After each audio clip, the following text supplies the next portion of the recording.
In this program, we will focus on Satan's transition of power from the seven-headed dragon of Revelation 12 to the seven-headed leopard-like beast of Revelation 13. Of this leopard-like beast, Revelation 13:2 says, "The dragon gave him his power and his seat and great authority." In other words, Satan worked through pagan Rome to establish the power of this leopard-like beast, which would continue the persecution of the dragon against God's people through the Dark Ages.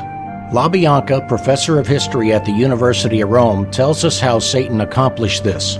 LaBianca writes, "To the succession of the Caesars came the succession of the pontiffs in Rome. When Constantine left Rome, he gave his seat to the pontiff. The pagan Roman Empire was crumbling.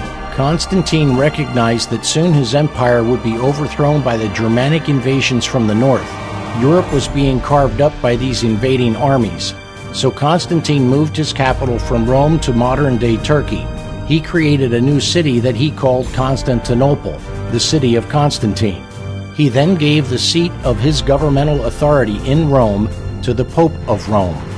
English philosopher Thomas Hobbes has said, "The papacy is the ghost of the deceased Roman Empire sitting crowned upon its grave." By 538 AD, the papacy had become firmly established. Its seat of power was fixed in the imperial city, and the Bishop of Rome was declared to be the head over the entire church. Paganism had given place to the papacy. The prophecy of Revelation 13:2 was fulfilled. The dragon of pagan Rome had given to the papal leopard beast his power and his seat and great authority.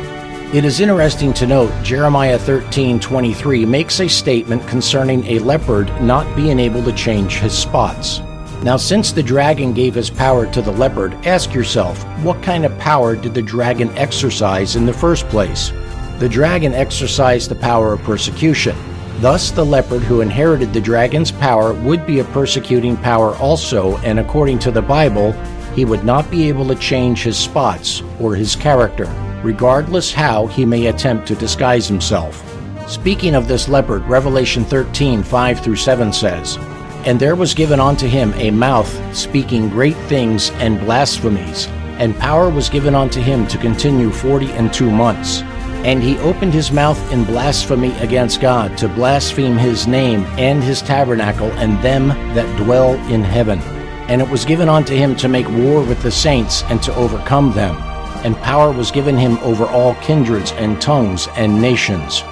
Revelation 13:8 says, "And all that dwell upon the earth shall worship him, whose names are not written in the book of life of the Lamb slain from the foundation of the world."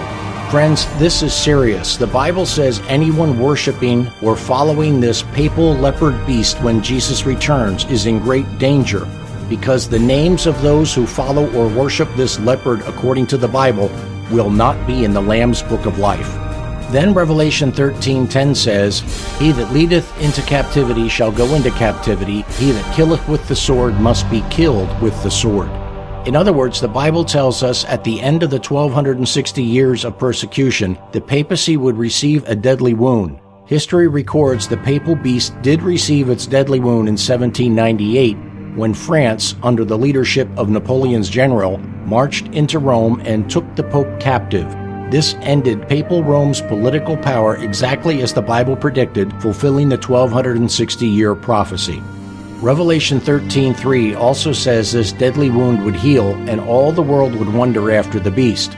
Then verse 4 says, "And they worshipped the dragon, which gave power unto the beast, and they worshipped the beast." Have you ever asked yourself, how does Satan and the papal beast receive worship from all of these people? They receive homage in the honor paid to the Sunday institution that rests solely upon the authority of the Roman Church. The worshipers of God will be distinguished by their regard for keeping the Sabbath commandment. The worshipers of the beast, on the other hand, will be identified by their efforts to tear down the Creator's seventh-day Sabbath in order to exalt the institution of Rome. But the Bible teaches the Lord's day is the seventh day and not the first. Said Christ, "The Son of Man is Lord also of the Sabbath." Mark 2:28. The fourth commandment declares the seventh day is the Sabbath of the Lord. Exodus 20:10. And through the prophet Isaiah, the Lord designates it as my holy day, Isaiah 58:13. Our next program reveals the seven-headed beast of Revelation 17 as the third and final phase of Satan's plan to persecute God and his people. I invite you to follow Jesus as I leave you with these words from Revelation 22:13. Behold, I come quickly, and my reward is with me to give every man according as his work shall be.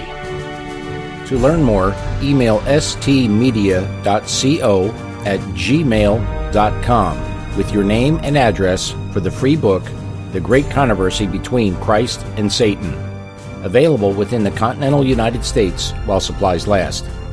Outside the continental U.S., we'll send you the book in PDF format. So please email us today with your name and address, and we'll send you this free book, The Great Controversy, Past, Present, and Future. That address again is stmedia.co@gmail.com. May God bless you as you seek to learn and follow His will for your life as found in the Holy Bible. One final note, please do not request this book if you already have a copy in your home. Thank you, and God bless you.